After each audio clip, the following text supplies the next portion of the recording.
নমস্কার বন্ধুরা, আমি কৃষ্ণা আর আমার চ্যানেল কৃষ্ণার বাগানে আপনাদের সবাইকে স্বাগত।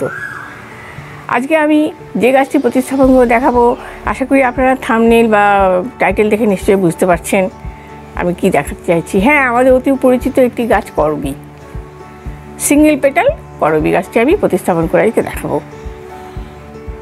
আশা করি আপনারা সবাই ভালো আছেন এবং নতুন নতুন গাছ আপনারাও বসাচ্ছেন। গ্রীষ্মকালীন ফুল করবিটা একটি গ্রীষ্মকালীন ফুল, এটিও আপনারা বসান এবং খুব সুন্দর ফুল দেয়। এই গাছটি দেখতেও খুব সুন্দর লাগে এবং দীর্ঘদিন স্থায়ীও হয়। তাই চলুন এবার শুরু করি। আর ভিডিওটি ভালো লাগলে আপনারা লাইক, কমেন্ট এবং সাবস্ক্রাইব অবশ্যই করে দেবেন।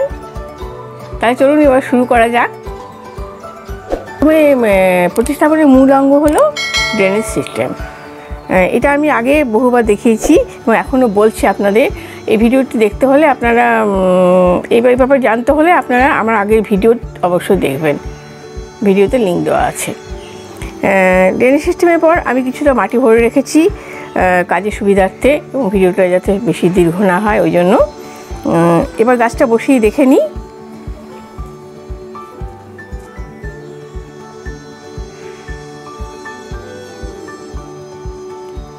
মাটি লাগবে।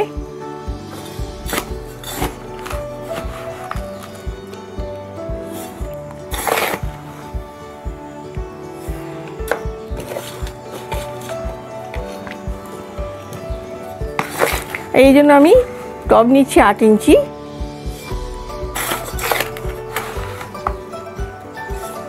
8 ইঞ্চি বসলে গাছটি ভালো হবে। মাটি দেবেন আর মাটি চেপে চেপে দেবেন যেন ভেতরে কোনো এয়ার গ্যাপ না থাকে। এবার ঠিক আছে, গাছ বসিয়ে দেবেন, ঠিক মিডিলে বসানোর চেষ্টা করবেন। এবার আমি চারপাশ থেকে মাটি দিয়ে দেবো। এবার বলি মাটি আমি কিভাবে তৈরি করেছি। এই জন্য নিয়েছি 1 ভাগ বালি, 1 ভাগ মাটি গার্ডেন সয়েল বা যে কোনো মাটি, 1 ভাগ কম্পোস্ট, যে কোনো কম্পোস্ট, আপনার গোবর সার বা ভার্মি কম্পোস্ট বা 1 বছরের পুরনো পাতা পচা সার, যে কোনো কম্পোস্ট 1 ভাগ নেবেন। একটু কোকোপিট আর নিমখোল অল্প, এই দিয়ে আপনারা মাটি তৈরি করবেন। আমিও সেভাবে মাটি তৈরি করেছি।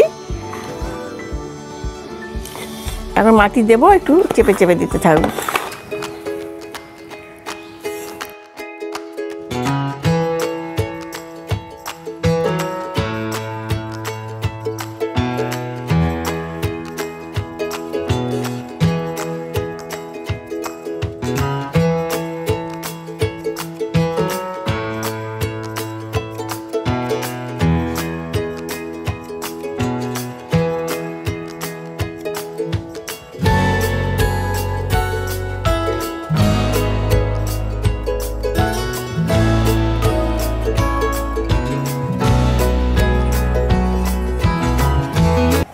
আমার গাছ প্রতিস্থাপন হয়ে গেছে।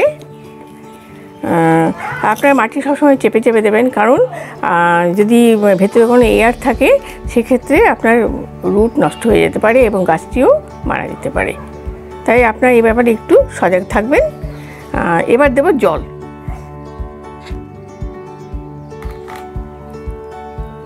টব ভর্তি করে জল দিয়ে দেবো।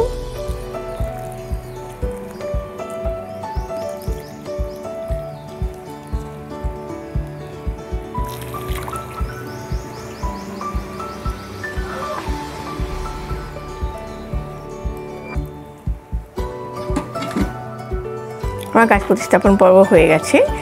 এবার প্রসঙ্গ আসবে আমি একটু কোথায় রাখবো, অর্থাৎ কীরকম আলো এরা পছন্দ করে। এরা কিন্তু ফুল সানলাইট খুব ভালোবাসে, তাই আপনারা সবসময় ফুল সানলাইটে রাখবেন। তবে লাগানোর পর 2-1 দিন আপনারা সেমি শেডে রাখুন, তারপর ফুল সানলাইটে দিয়ে দেবেন। এবার এটা হলো আলোর ব্যাপারে। এবার আসবে জল। এরা কিন্তু ময়েশ্চার ভালোবাসে, তাই আপনারা জল দেবেন। গ্রীষ্মকালে তো 2 বেলায় আশা করি জল লাগবে। জল দেবো যদি রোদে থাকে আপনার, তাহলে 2 বেলায় একটু একটু করে জল দেবেন। নয়তো মাটি বুঝে দেবেন। যদি ওপরে মাটি দেখেন ময়েশ্চার নেই তাহলে জল দিয়ে দেবেন। বেশি জলও পছন্দ করে না, কম জল হলেও মুশকিল আছে, তাই জলটা আপনারা একটু বুঝে দেবেন। এটা হলো জলের ব্যাপারে।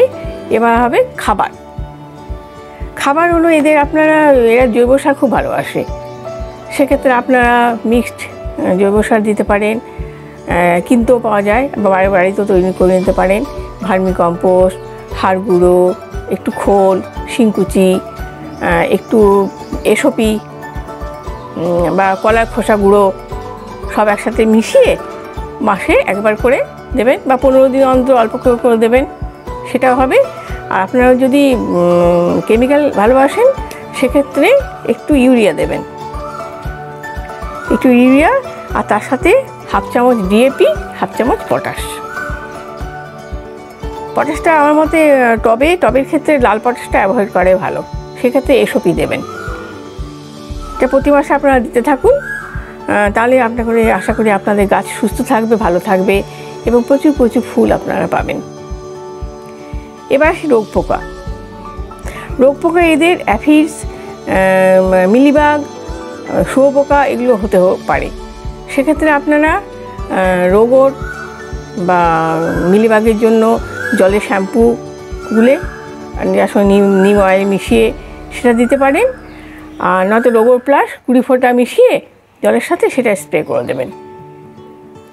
আর নয়তো আমি যেটা করি, নিয়মিত নিম তেল স্প্রে করি, সেটা যদি আপনারা করতে পারেন তাহলে তো খুবই ভালো হয়। তাহলে পোকা আক্রমণ আশা করি হবে না। আর পোকার আক্রমণ যদি হয়ে যায় সেক্ষেত্রে আপনাদেরকে ওষুধ প্রয়োগ করতে হবে। এই হলো আমার ব্যাপার।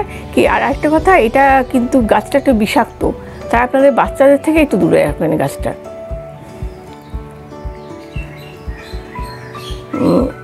এই আমার ভিডিও এইটুকুই বলার। আজ এই পর্যন্তই। ভিডিওটি ভালো লাগলে অবশ্যই লাইক, কমেন্ট এবং সাবস্ক্রাইব করতে ভুলবেন না। আর সাবস্ক্রাইব করার সাথে সাথে আমার বেল বাটনটি প্রেস করে অল সিলেক্ট করে দেবেন, তাহলে আপনারা আমার সমস্ত ভিডিও নোটিফিকেশন পেয়ে যাবেন। আশা করি ভিডিওটি আপনাদের ভালো লেগেছে এবং আপনারা সবাই ভালো আছেন, ভালো থাকবেন। তাহলে বন্ধুরা, আজ এই পর্যন্তই। আবার চলে আসবো অন্য কোনো দিন কোনো একটা ভিডিও নিয়ে। ধন্যবাদ, নমস্কার।